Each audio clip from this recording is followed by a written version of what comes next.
올해 상장사들이 실시하는 중간 배당 규모가요, 역대 최대 4조 원에 달할 것으로 전망이 됩니다. 자, 이른바 여름 보너스와 같은 중간 배당을 받기 위해서는 오늘까지 해당 기업의 주식을 사야 합니다. 자, 중간 배당을 실시하는 상장 기업 얼마나 되는지, 또 투자자들 어떤 점 조심해야 될지 살펴보겠습니다. 그리고 국내 수입차 시장에서 만년 3위였던 미국 자동차의 인기가 높아졌습니다. 자, 일본 자동차를 꺾고 지난해 처음으로 2위에 올랐습니다. 자, 어떤 의미가 있을까요? 경제 읽기 브리핑이었습니다.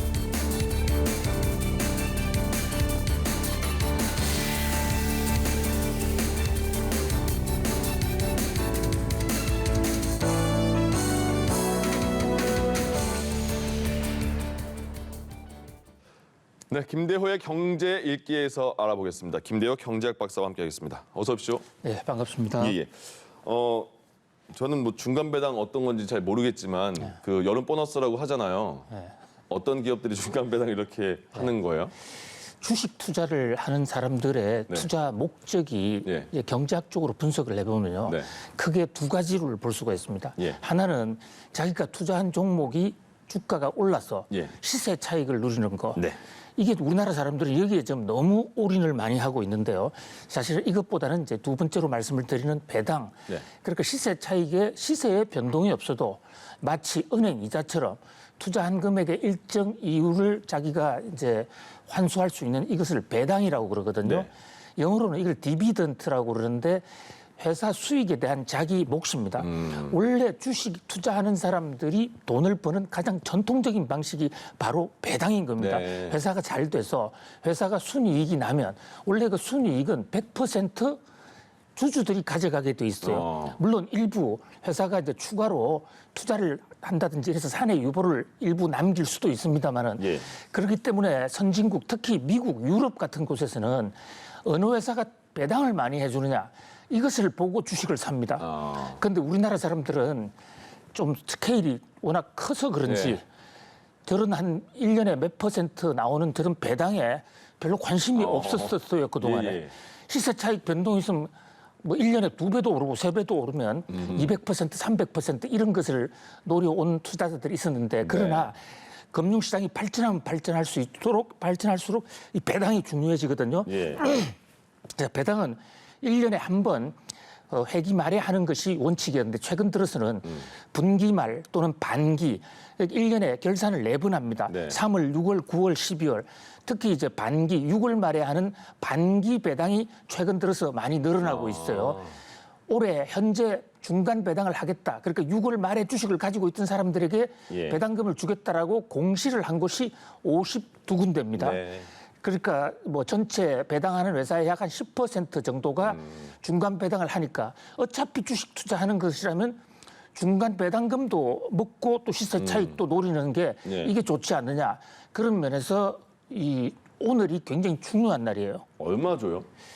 회사마다 그게 다 다르기 때문에요. 회사마다 이제 그 배당 수익률이라는 게 있고 현재 금액에서 몇 퍼센트를 주느냐, 이게 배당 수익률이고, 또 배당 비율이라고 해서 전체 순이익 중에 몇 퍼센트를 가느냐, 이것을 배당 성향이라는 지표로 나타나는데요. 그것은 각 회사별로 쭉 통계를 보면, 공시 내용을 보면 알 수가 있습니다.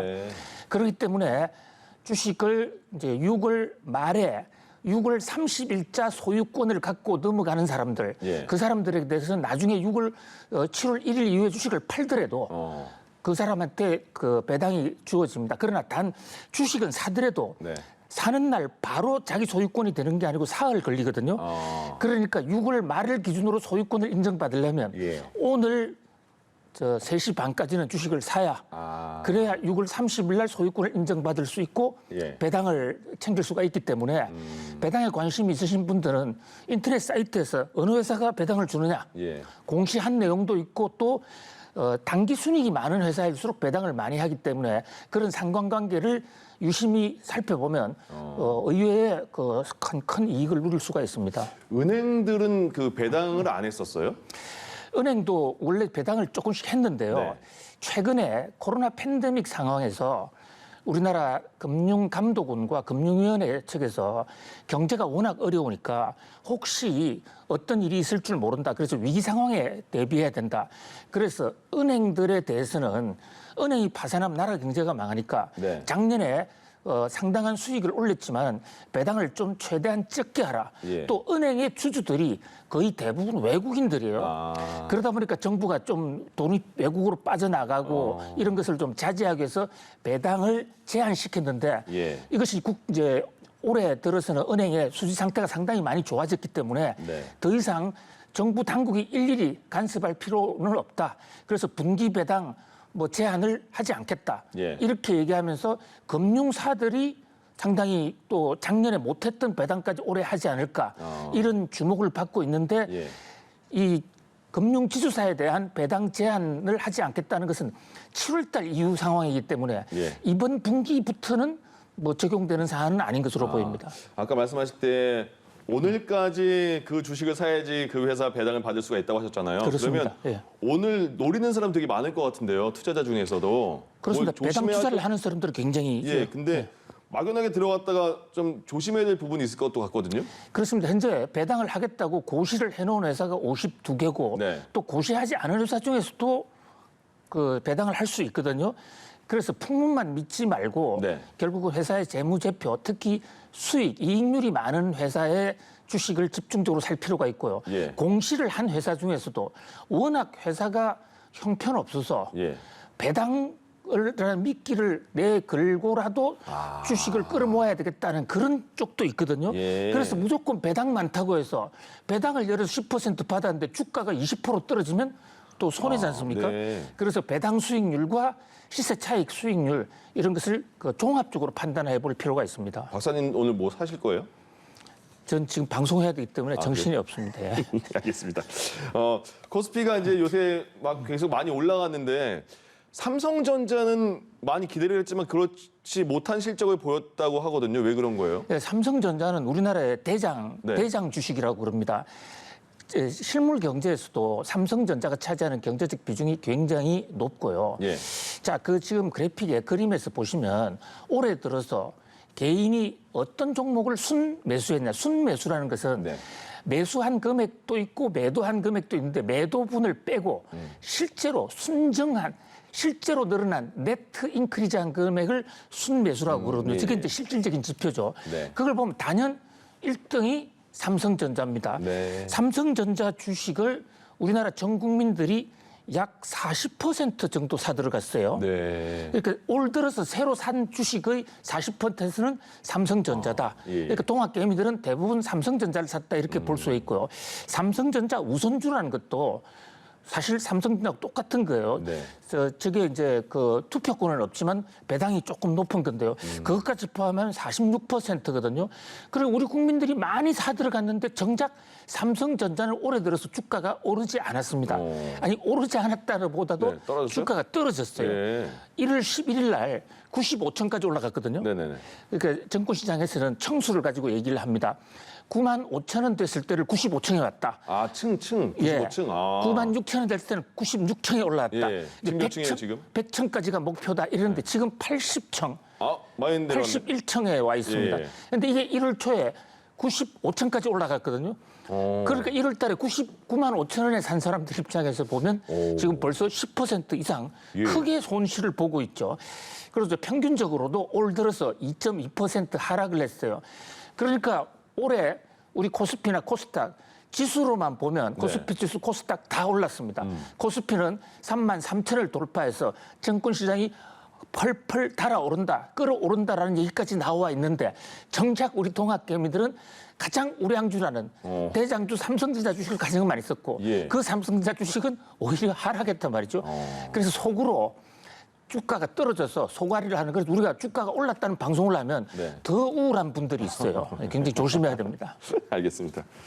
에이, 오르겠지고 기다리는 거죠, 뭐 사람들, 그죠? 예. 좀 장기 투자를 할 필요가 있죠.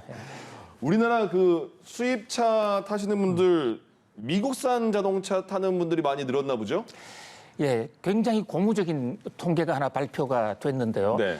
한국 자동차 산업협회의 공식 통계입니다. 그걸 예. 보니까 미국 차 판매가 한국에서의 미국 차 판매가 4년간 계속 증가를 하다가 네. 드디어 일본 차를 넘어서서 우리나라에서 제2위 수입차가 됐습니다. 예. 1등은 단연 독일이고요.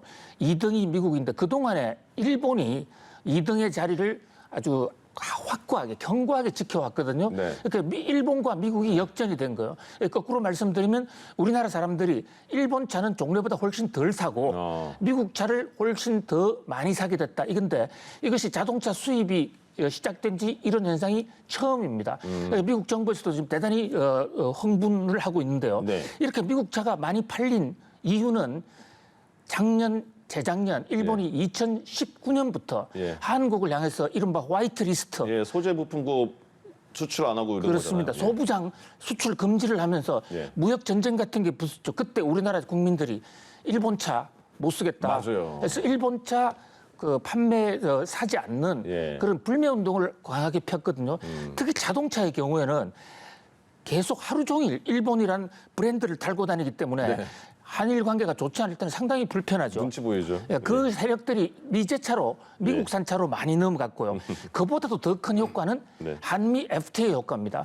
한국과 미국이 자유무역협정을 맺은 지가 이제 꼭 10년이 됐어요.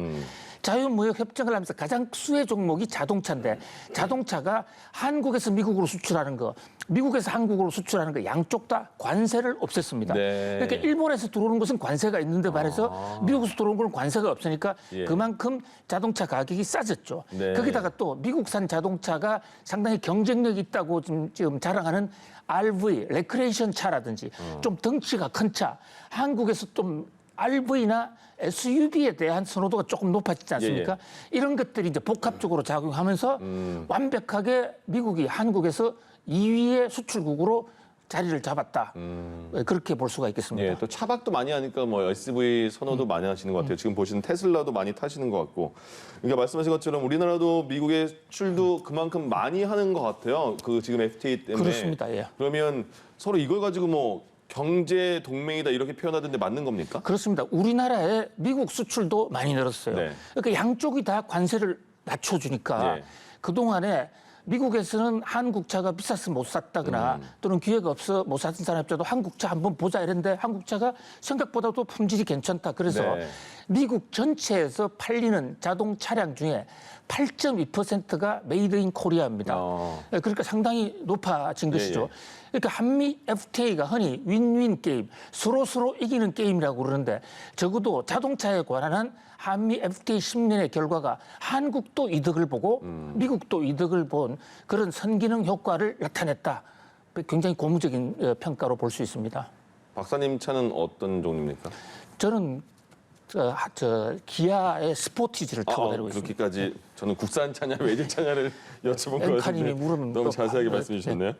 자, 자동차뿐만 아니라 이제 뭐 반도체, 뭐 미래차에 들어가는 뭐 반도체 같은 것도 서로 이제 교육을 많이 해야 된다 이런 얘기 나오잖아요. 잘 되고 있는 겁니까? 지금이 굉장히 중요한 시기입니다. 왜냐하면요, 산업이라는 것은 한번 새로 판도가 짜여지면 그 스트럭처대로 그 구조대로 10년, 100년 이렇게 갈 수가 있거든요.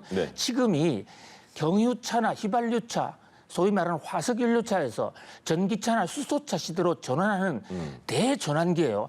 이럴 때 한국과 미국이 또는 한국이 국제사회에서 이 전환 시점에 서로 핵심 부품을 서로 교류한다든지 또는 배터리나 반도체 이런 것을 서로가 장착을 시키게 되면 하나의 자동차 동맹이 형성되거든요. 그런 면에서 한 해의 수출이 아니라 지금에서의 자동차 동맹은 앞으로 10년 또는 20년, 30년 자동차의 공동 보조를 맡을 수 있는 우리 미래 먹거리와 관련해서 굉장히 지금 중요한 상황인데 지금 우리나라 자동차가 미국에 좀 투자를 많이 하고 있지 않습니까? 미국도 한국에 제너럴 모터스라든지 이런 거를 지금 사서 투자를 하고 있는 상황이기 때문에 이번 기회에 배터리나 반도체 간에 서로 뗄 수 없는 그런 동맹국을 형성하는 게 굉장히 중요하다고 판단합니다. 지금 그 예전에 그 바이든 대통령이 웨이퍼인가요? 뭐 흔들고 이렇게 반도체 중요성을 말한 거잖아요. 그렇습니다. 전기차에 대해서. 지금 우리나라도 그럼 전기차에 대한 경쟁력 미국이 탐낼 정도로 그렇게 높은 겁니까? 그렇습니다. 우선 전기차 쪽으로 갔을 경우에 하이브리드 마찬가지고요. 배터리가 중요한데 네. 잘 아시는 대로 우리나라의 배터리 기술이나 이것은 세계 최선두권이고 생산량도 중국에 이어서 두 번째로 많지 않습니까? SK 이노베이션이 조지아주에서 미국의 포드에 배터리를 내장을 하기로 했죠. 네. 또 LG화학이 지금 미국의 제너럴 모터스와 같이 협작을 하는데 합작 공장을 대해서 늘리기로 하지 않았습니까? 예. 그다음에 또 말씀하신 바이든 대통령이 이제 웨이프 흔들면서 반도체인데 차에도 반도체가 많이 들어가고 점점 더 양이 비중이 커지고 있거든요. 예. 그런 면에서 우리나라 반도체가 뭐 여러 가지 면에서 가장 앞서 있으니까 현재 우리나라는 자동차 반도체는 별로 안 해요. 아, 예. 근데 좀 전략적으로 할 필요가 있다. 그래서 차 반도체 공급도 좀 늘려가면서 국제사회에서의 자동차의 점유율을 확대시킬 필요가 있을 것으로 보입니다. 네. 자동차는 이게 종합예술입니다. 그 안에 예. 안 들어가는 게 없어요. 부품만 해도 수만 개고요. 그런 측면에서 우리나라 자동차가 어떻게 보면 반도체나 배터리 부품을 가지고 세계 선진국으로 도약할 수 있는 좋은 기회를 맞고 있는데 이 기회를 잘 살려야 될 것으로 보입니다. 알겠습니다. 김대호의 경제 읽기 김대호 경제학 박사와 함께했습니다. 고맙습니다. 감사합니다.